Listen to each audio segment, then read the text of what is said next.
खुलुमबाय रायजोफोर दिनै मोनाबिलिनि खौराङाव फिन खेबसेबाव बयखौ बरायनानै लाग्रोबाय। दासिमनि खौरांफोरा जाबाय। गिबि खौराङाव दङ थांनाय दानफोराव आसामनि दाब दाब जिल्लायाव सिखावै आयेन बेरेखायै गाज्रि हाबा मावग्रा दुथां लाइमोन सिख्लाफोरखौ पुलिस बिफाना हमनानै आयेन बादियै साजा होबोबाय थासेयावबो आसामनि गुबुन गुबुन जायगाफोराव इउनिसेक्स सेलुन एबा दाबाफोराव खायसे दुथां आखुनि लाइमोनफोरखौ माखासे आफादफोरनि अजदाव हमबोबाय थादों। बेल' नङा, क'क्राझार, चिरां, बङाइगाव बायदियाव थानाय माखासे इउनिसेक्स सेलुनफोराव फालांगिरिफोरखौ हमनाय जाथाया गोदान बाथ्रा नङा। बेबायदिनो फिन आरोबाव आसामनि बरपेटा जिल्लानि गंसे दाबायाव पुलिस बिफाना साब्रै आइजो एबा सानै आइजो आरो सानै हौवाखौ एरेस्ट खालामदों। मोनसे स्रोत सुलुंनि सायाव बिथा खालामनानै बरपेटा पुलिसा बरपेटानि नगाव ओनसोलाव थानाय ग्रीन काजिरंगा दाबायाव नोजोर होनानै सिग्रोमो। लामा सेरनि जाग्रा आदारनि आन्दोआव आयेन बेरेखा आरो गाज्रि खामानि मावगासिनो दं होननानै जायगानि थागिबिफ्रा खनले खनले अजद होबोबाय थानायनि उनाव बे अपारेशना जागायो। पुलिसनि फारसेनिफ्राय मिथिहोनाय बायदिब्ला बे फसंथाना गोबाव समनिफ्रायनो गाज्रि फालांगिनि मोनसे मिरु जानानै दंमोन।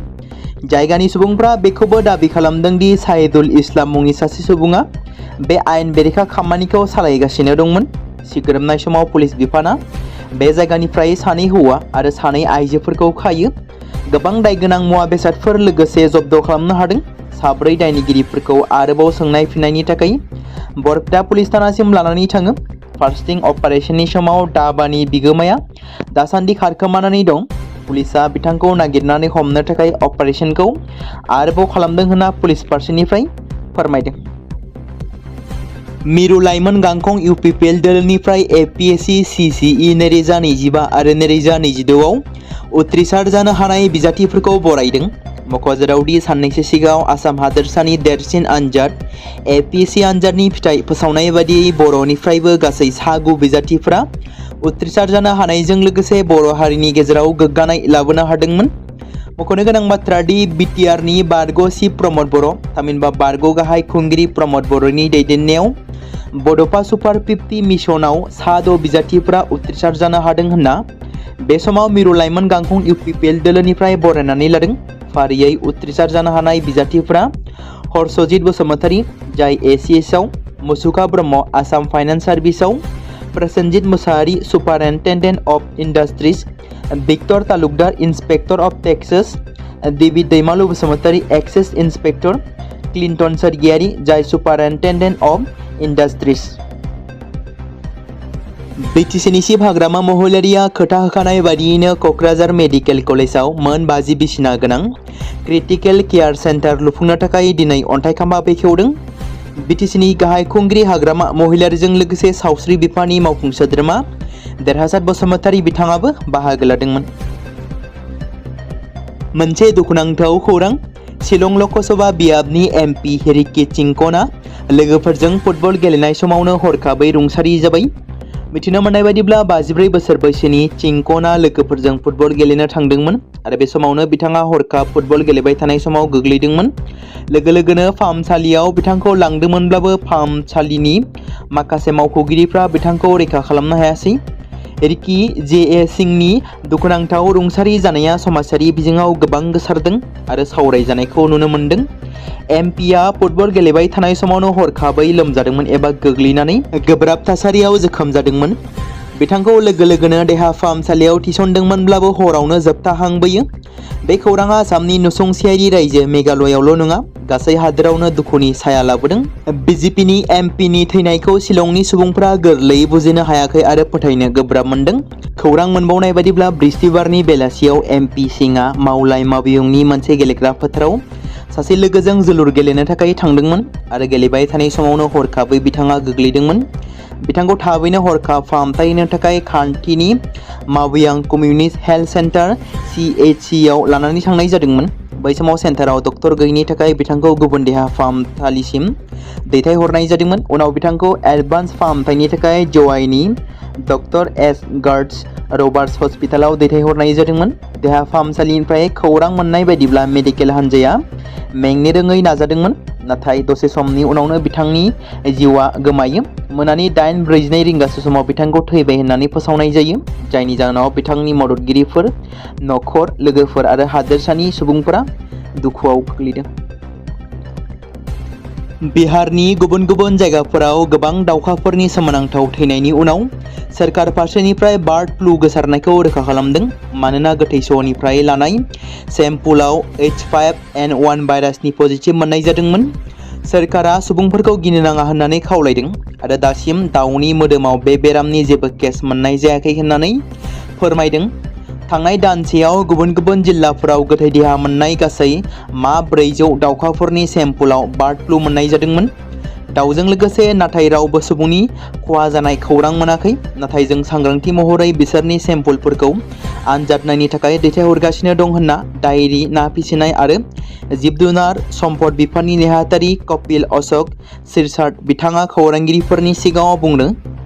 कटिहार, बेतिया, पाटना आरो बागलफोरजों लोगोसे गुबुन गुबुन जिल्लाफोरनिफ्राय दावखानि गोथै सहनिफ्राय बुथुमनाय सेम्पुलफोरखौ बे दाननि गिबियावनो कलकातानि सोरखारजों सामलायजानाय eastern regional design diagnostic laboratory बेयाव दैथायहरनाय जादोंमोन होनना मिथिमोनदों।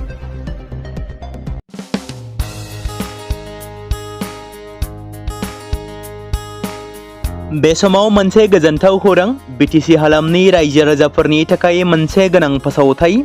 क'क्राझार जिल्लानि सिङाव थानाय बड'लेण्ड एकाडेमि सिनियर सेकेन्डारि स्कुला लानानै फैदों गोजोनथाव खौरां। बड'लेण्ड एकाडेमि सिनियर सेकेन्डारि स्कुला 2026 आरो 2027 सोलोंथाइ बोसोरनि थाखाय लानानै फैदों नार्सारिनिफ्राय लानानै थाखो 9 सिम फरायसा आरो फरायसुलिफोरनि गुनगोनां सोलोंथाइनि थाखाय खम बेसेनावनो गोदानै मुं थिसननायनि खाबुखौ होगासिनो दं। मख'जाथावदि क'क्राझार जिल्लानि हल्टुगाव आउटपस्टआव थानाय क'क्राझार तिनिआलिनि बड'लेण्ड एकाडेमि सिनियर सेकेन्डारि स्कुला गुनगोनां सोलोंथाइ होनायजों लोगोसे थाखो 9 नि थाखाय इलेक्टिभ साबजेक्ट महरै मेथामेटिक्स, जिअ'ग्राफि, हिन्दी, हिस्टरि बायदि आयदाखौ लानो हागोन। मोजां सोलोंथाइ लानायनि अनगायैबो बड'लेण्ड एकाडेमि सिनियर सेकेन्डारि स्कुलाव उफ्रा सोलोंथाइ हिसाबै environment field study, English speaking course बायदिखौ लाफानानै सोलोंथाइ लानो हागोन। बेनि अनगायैबो गोजान लामा हान्थिनानै फरायग्रा फरायसा फरायसुलिफोरनि थाखाय आलादा आलादायै मोजां हस्टेलाव थानानै फरायनो हानायनि खाबुफोर होनाय जादों। बेनि थाखाय नोंथांमोना आबुङै मिथिबावनो थाखाय एबा थोंजोङै फोनांजाब खालामहर 9101 488 399 जानबुं नम्बराव।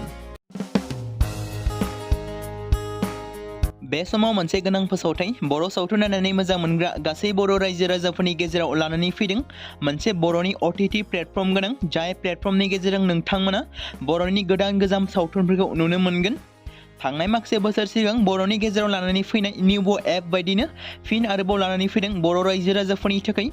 बे बाथ्राखौ मख'नाया गोनांदि 2025 मायथाइनि जानुवारि दानाव ओंखारनाय आंगो स्ट्रिम मुंनि मोनसे OTT प्लेटफर्म गोनां निउबो एपनि गेजेरजों नोंथांमोना गोबांथार बर'नि सावथुनफोर जेरै ट्रेजेडि, रमान्टिक, एक्सन आरो कमेडिजों बुंफबनाय सावथुनफोरखौ नुनो मोनगोन। जेरै सनानि नखर, थांखि गैयै समाज, अनसुला आफा, हिर', बिमा बायदि बाजै, अर, थैसाम, वान्टेड, संदान आरो रं नाम्बार बायदि सावथुनफोरा मख'जाथाव। बेफोर सावथुनफोरखौ नायनो थाखाय नोंथांमोना गिबियावनो आंगो स्ट्रिम एपखौ गाव गावनि मबाइलाव थानाय प्ले स्ट'रनिफ्राय डाउनल'ड खालामनानै लोगोसे इनस्टल खालामनानै गावनि मबाइल नाम्बारजों लगइन खालामनानै लाग्रोनांगोन।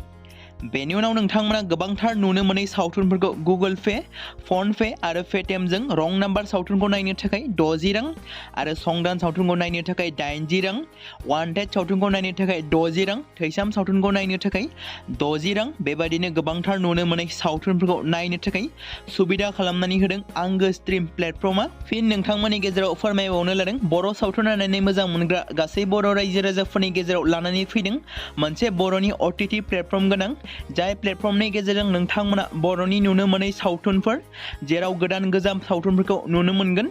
बे बाथ्राखौ मख'नाया गोनांदि 2025 मायथाइनि जानुवारि दानाव दिहुनजानाय आंगो स्ट्रिम मुंनि मोनसे OTT प्लेटफर्म गोनां एपनि गेजेरजों नोंथांमोना गोबांथार बर'नि ट्रेजेडि, रमान्टिक, एक्सन आरो कमेडिजों बुंफबनाय सावथुनफोरखौ नुनो मोनगोन। जेरै रं नाम्बार, संदान, वान्टेड, थैसाम, अर, बिमा बायदि बाजै, हिर', अनसुलाफा, थांखि गैयि समाज, सनानि नखर बायदि बायदि सावथुनफ्रा मख'जाथाव।